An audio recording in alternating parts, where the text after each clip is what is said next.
Hello. आसमान में जब ज्यादा बादल होते हैं या फिर मानसून के दिनों में हमें अक्सर आसमान से बिजली सी चमकने के साथ जबरदस्त गड़गड़ाहट की आवाज सुनाई देती है। इसे हम आमतौर पर बिजली का कड़कना कहते हैं और यही बिजली जब जमीन पर गिरती है तो जानलेवा साबित होती है।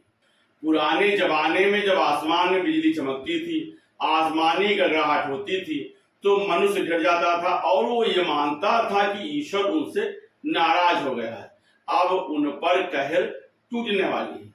आकाशीय बिजली हमारी प्रकृति में देखे जाने वाले सबसे सुंदर प्रदर्शनों में से एक है, लेकिन जो जितनी ही सुंदर दिखाई पड़ती है वो उतनी ही घातक होती है। बादल वाले दिन या रात में तूफानी मौसम में प्रकाश का प्राकृतिक प्रवाह जो हम देखते हैं वो लाइटिंग या आकाशीय बिजली कहलाती है, जो किसी भी जीवन को कुछ ही सेकंड में नष्ट कर सकता है, क्योंकि इसमें भारी मात्रा में विद्युत आवेश रहता है। आखिर ये बिजली बनती कैसे है? ये कभी कभी धरती पर मौजूद वस्तुओं से क्यों टकराती है या फिर आसमान में अचानक गायब क्यों हो जाती है? ये बादल में यात्रा कैसे करती है? इतने रिसर्च के बावजूद भी एक रहस्य का विषय है। तो आज हम उसी के बारे में जानने की कोशिश करेंगे। आप देखें, जब आप अंधेरे में अपने कपड़े बदलते हैं तो आपको किसी प्रकार की चिंगारी दिखाई या सुनाई पड़ती है। 1752 में अमेरिकी वैज्ञानिक बेंजामिन फ्रैंकलिन ने कहा कि कपड़ों से निकलने वाली चिंगारी और आकाश से गिरने वाली बिजली एक ही प्रकार की घटना है, लेकिन उस समय अमेरिका के लोग उनकी बात से सहमत नहीं हुए।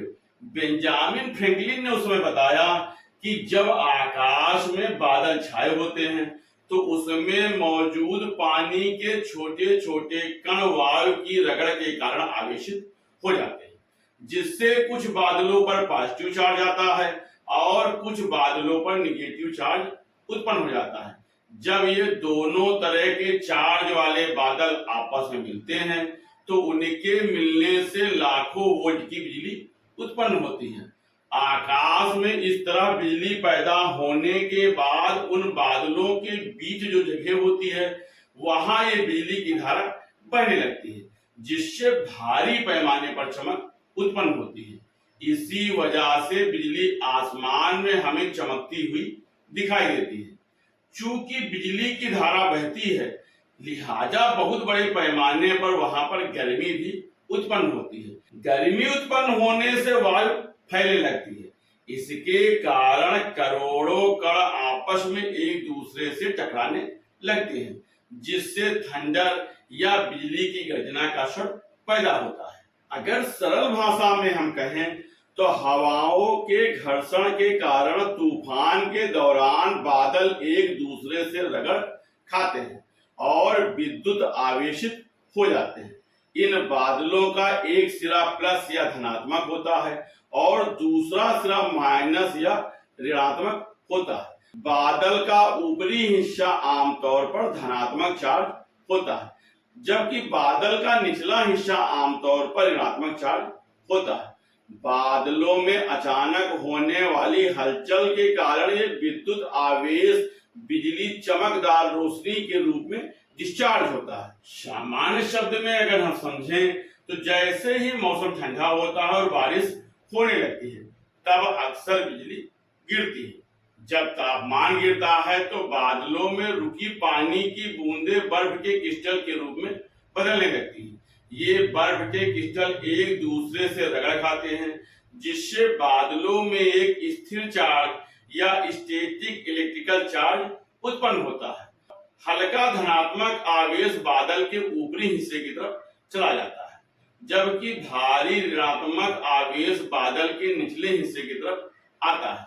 दूसरी ओर पृथ्वी की जो सतह होती है वो धन आवेश होती है और विज्ञान ये कहता है कि धनात्मक और ऋणात्मक आवेश या विपरीत आवेश एक दूसरे को आकर्षित करते हैं।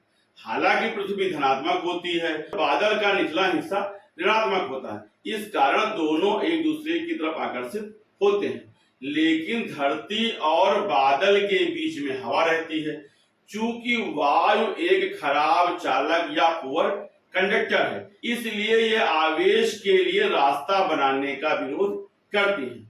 हालांकि एक निश्चित बिंदु के बाद चार्ज बिल्डअप काफी बड़े पैमाने पर होता है, और जब चार्ज बादल पृथ्वी के किसी ऊंचे पेड़ या इमारत के पास से गुजरता है तो उसके चार्ज के खिलाफ इमारत या पेड़ में विपरीत चार्ज पैदा होता है, और जब ये ज्यादा मात्रा में होता है तो बादल से बिजली उस इमारत या पेड़ में बहने लगती है, और इसी घटना को बिजली का गिरना कहा जाता है। प्रायः हम देखते हैं कि बिजली की चमक हमें पहले दिखती है और बादल के गरजने की आवाज कुछ मिनट या कुछ सेकंड के बाद आती है।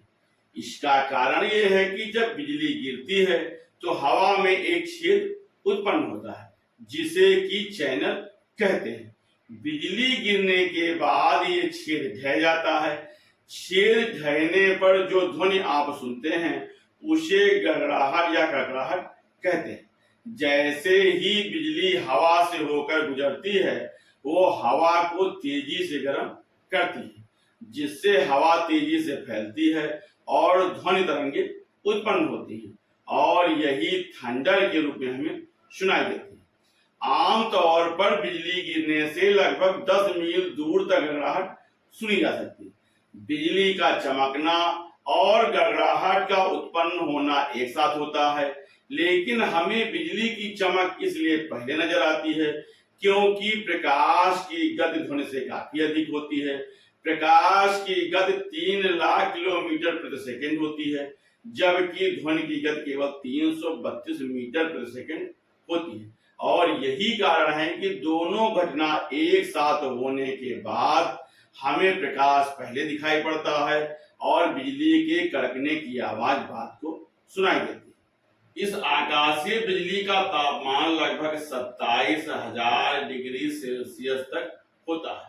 समुद्री क्षेत्रों की तुलना में भूमि पर अधिक बिजली गिरती है, और पृथ्वी पर प्रति वर्ग किलोमीटर सबसे अधिक बिजली गिरने वाली जगह माराकाइबो झील है, जो दक्षिण अमेरिका के वेनेजुएला में स्थित है।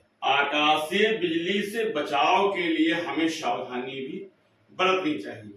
प्रायः आकाशीय बिजली वृक्ष की तरफ आकर्षित होते हैं, इसलिए बरसात के समय वृक्ष के नीचे नहीं खड़े होना चाहिए।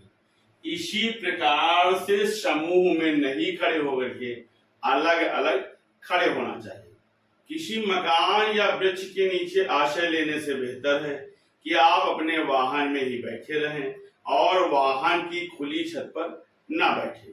बाहर रहने पर धातु से बनी वस्तुओं का उपयोग नहीं करना चाहिए। इसी प्रकार से बिजली या टेलीफोन के खंभे से दूर रहना चाहिए।